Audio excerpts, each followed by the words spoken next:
नमस्कार। जय माता की। शनि राहु केतु के बारे में हर कोई बात करता है, लेकिन चंद्रमा के बारे में लोग कम बात करते हैं।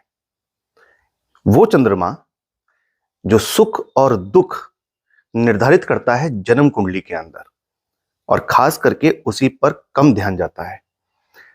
आज इस वीडियो के माध्यम से मैं आपको बताऊंगा चंद्रमा के वो शुभ लक्षण और चंद्रमा के वो अशुभ लक्षण जो जन्म कुंडली के अंदर सुख और दुख पैदा करने की ताकत रखते हैं। चंद्रमा एक बच्चे का जब जन्म होता है, वहीं से उस चंद्रमा की नक्षत्र की पोजीशन के अनुसार डिसाइड हो जाता है कि पूरे जीवन भर इसके जीवन में कब कब क्या क्या कैसे कैसे होगा।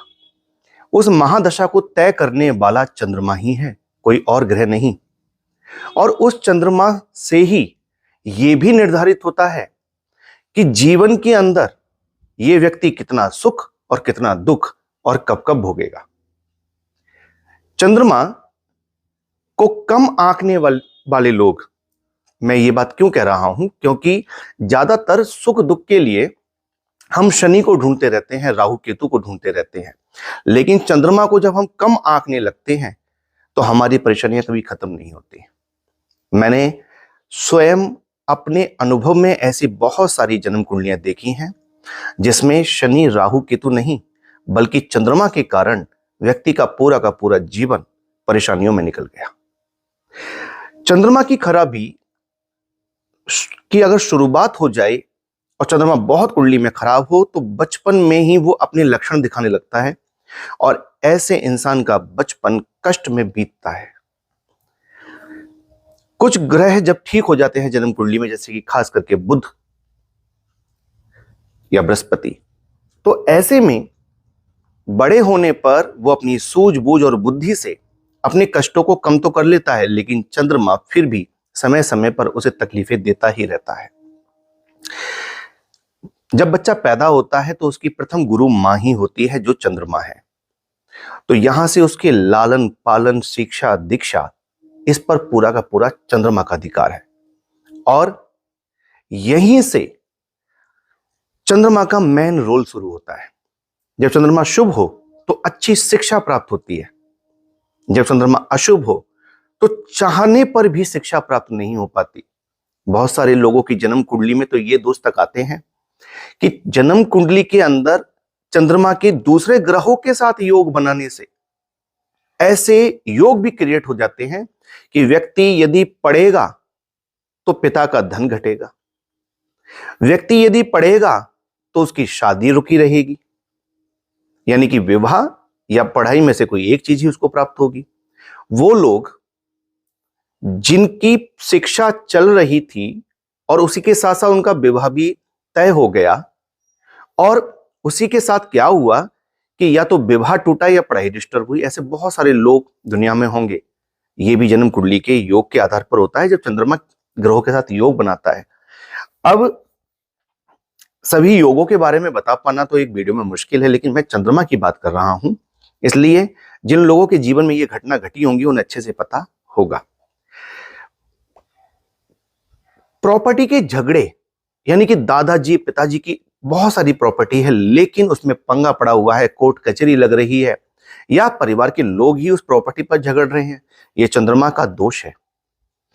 चंद्रमा के दोष को अगर हम देखते हैं तो रोजाना खर्च करने के लिए, अपनी पारिवारिक जरूरतों को पूरा करने के लिए, जीवन की जरूरतों को पूरा करने के लिए जो धन चाहिए वह जब नहीं मिलता तो हम कुंडली में अनेकों ग्रहों को ढूंढने लगते हैं, लेकिन इसका मेन कारण तो चंद्रमा ही है, क्योंकि रोजाना का धन तो चंद्रमा से ही प्राप्त होता है।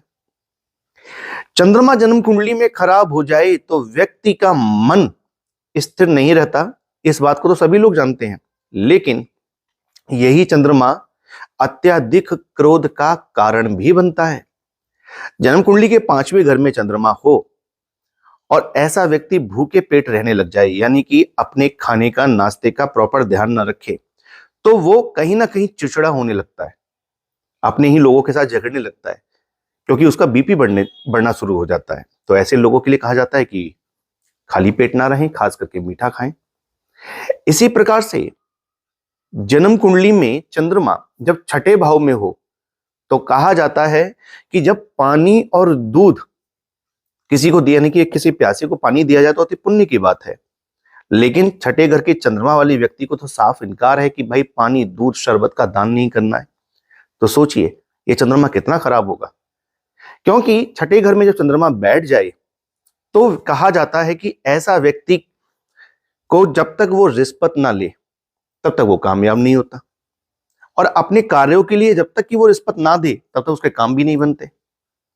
तो इस तरह से चंद्रमा को तोला जाता है।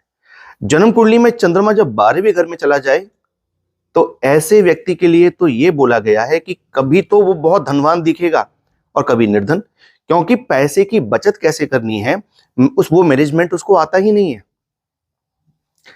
11वें घर में चंद्रमा बैठ जाए तो केतु को खराब कर देता है, और ऐसी स्थिति में व्यक्ति कहीं ना कहीं या तो जहां बहुत अक्ल नहीं लगानी चाहिए वहां बहुत अक्ल लगा करके नुकसान पाता है, और यदि किसी कारण से उसने अपनी मां के साथ संबंध खराब कर लिए तो फिर कहने ही क्या, क्योंकि बरसात के बाद जो बरसात का पानी बह करके नालों से निकलता है, नालों से निकलता है, उसकी संज्ञा दी गई है इस 11वें चंद्रमा को। यानी कि इतना खराब पानी, शुद्ध पानी भी खराब हो जाए। तो इस तरह के लक्षण, चंद्रमा जब शुभ होता है तो व्यक्ति को धन, दौलत, प्रॉपर्टी के सुख प्राप्त होते हैं, हर एक के साथ उसके मधुर संबंध होते हैं। 9वें घर में जब चंद्रमा बैठता है तो मैंने देखा है कि ये चंद्रमा यदि क्रूर ग्रह, पाप ग्रहों के साथ ना हो, उनकी दृष्टि में ना हो, तो ऐसे लोग बहुत मीठा बोलने वाले होते हैं। किसी पर अगर ये क्रोध भी करेंगे ना तो बड़ी मिठास के साथ करेंगे। तो ये चंद्रमा की तो लक्षण है। 8वें घर में पड़ा हुआ चंद्रमा अपने पिता की दी हुई दौलत में ही ऐसा व्यक्ति कहीं ना कहीं अपना जो है खर्चा चलाता है, और जब अपने दम पे करने पे आता है तो बहुत ज्यादा नहीं कर पाता। यदि 10वें घर में कोई भी ग्रह बैठा हो, और खास करके पापी ग्रह यानी कि शनि, राहु, केतु या बुध ग्रह बैठा हो तो बिल्कुल भी नहीं, उसको बार बार अपने कामकाज में समस्याएं आती हैं। ऐसी स्थिति चंद्रमा से ही बनती है। परिवार में रोज के झगड़े, तनाव, पैसे की समस्याएं, बीमारियां, तकलीफें, मनोरोग, मानसिक परेशानियां, आर्थिक तंगी, शिक्षा में रुकावटें, ये सारी की सारी चंद्रमा से मिलती हैं। यदि जन्म कुंडली में चंद्रमा को ठीक नहीं किया गया तो आप कितना भी कुंडली के उपाय करिए और ग्रहों के उपाय करिए, रिजल्ट नहीं आएगा। और आप में से कितने लोगों के साथ ये सब हो रहा है मेरे को कमेंट में लिखिएगा। शनि की दृष्टि चंद्रमा पे पड़ जाए या शनि के साथ चंद्रमा बैठ जाए तो विष योग बनता है, सभी जानते हैं। इसको कहते हैं दूध में जहर का मिल जाना। दूध जो कि कहीं ना कहीं जीवन दाता है वो जहरीला हो जाए तो ऐसे व्यक्ति का मन एक तो स्थिर नहीं रहता, लेकिन इसके साथ साथ वो जिस भी काम में हाथ डालता है वो काम उसका बिगड़ता है, और क्रेडिट तो उसको कभी मिलता ही नहीं अपने काम का। और यही हाल होता है जब केतु के साथ चंद्रमा बैठ जाए या केतु की दृष्टि में चंद्रमा आ जाए, तब भी यही लक्षण प्रकट होते हैं। तो ऐसे चंद्रमा को शुभ कर लेना चाहिए। अब ये चंद्रमा कैसे शुभ होगा, इसके लिए मैं आपको बहुत अच्छा उपाय दे रहा हूं।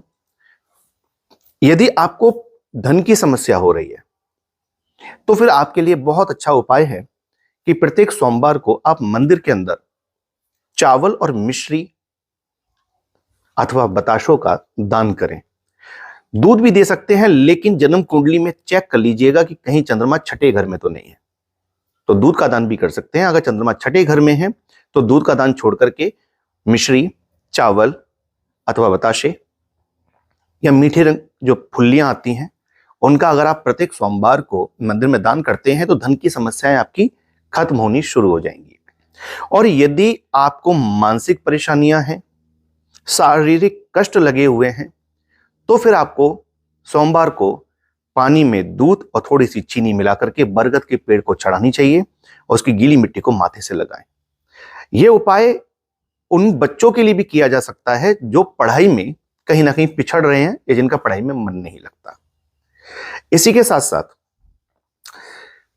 नियमित, यानी कि प्रत्येक सोमवार को, कम से कम सोमवार को अगर रोज जा सकते हैं तो बहुत अच्छी बात है, भगवान भोलेनाथ के मंदिर जाकर के यदि आप उन पर जल और दूध एवं चावल चढ़ाते हैं तो चंद्रमा बहुत अच्छे फल देता है, क्योंकि चंद्रमा उनके मस्तक पर विराजमान है। इसलिए मंदिर जाकर के भगवान शिव की आराधना अवश्य करनी चाहिए। जिसका चंद्रमा खराब है, विशेष करके उसे भगवान शिव की आराधना अवश्य करनी चाहिए, और अपने घर में एवं कार्यस्थल पर नंदी पर बैठे हुए भगवान भोलेनाथ, माता पार्वती का चित्र अवश्य रखना चाहिए, या फिर अर्धनारीश्वर भगवान का चित्र, जिसमें भगवान शिव, माता पार्वती एक ही शरीर के अंदर हैं, आधा शरीर शिव जी का, आधा पार्वती जी का, ये जो स्वरूप है, ये स्वरूप की तस्वीर घर में अवश्य रखनी चाहिए। जिनका चंद्रमा होता है, चंद्रमा खराब होता है, उसके लिए बहुत बढ़िया उपाय है। तो आशा है मुझे आपको समझ में आया होगा कि चंद्रमा जब अशुभ हो तो क्या फल देता है, शुभ हो तो क्या फल देता है। कमेंट में मुझे बताइएगा कि आपकी जन्म कुंडली के किस भाव में चंद्रमा है और आपके जीवन में इससे जुड़ी हुई कौन सी समस्या चल रही है। जल्दी मिलते हैं, अपना ध्यान रखिए। जय माता की, हर हर महादेव।